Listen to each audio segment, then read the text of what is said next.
Kan aku bilang gini, kata dia, Eva kenapa aku di sini, kenapa wajahku menua. Terus datang si aku jawab, iya mak, ini wajah mama yang tua, sebenarnya mama masih muda. Ya kan tadi gitu kan mimpi opung kan. Apa kata lagi?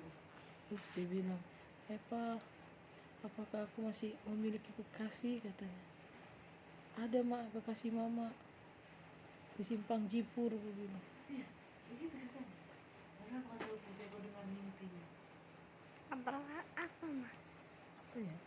Terus dia kentut sekali. Aku kok cantik. Dia kentut sekali. Baru apa? ada dia bilang. Oh tadi dia ngorok, gimana? Ngorok. Terkejut si Nahung. Begitu.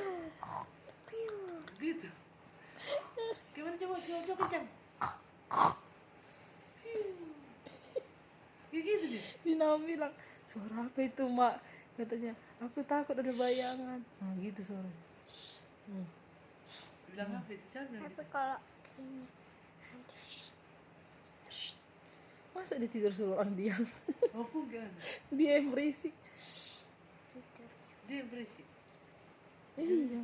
Sebenarnya kau diam. Kami berdua mau tidur nih kan. Mak aku takut bayangan. Kayak mana takut bayangan? Aum ini di kamar lagi terang, aku bilang.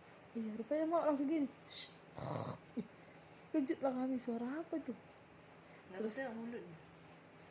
Mau gini kok. Dia arah sana lu. Tadi kami pas lagi krayon, dia kayak mana mimpi dia kan apa katanya.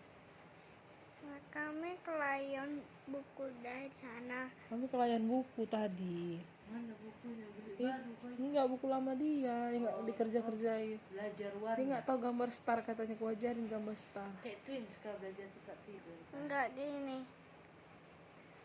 Nggak tahu dia gambar star. Star biasa. Bisa dia ingat sebentar aja. Tapi yang kata Miss kecil aja. Kecil aja. Iyalah kayak bintang dari jauh kecil, besar.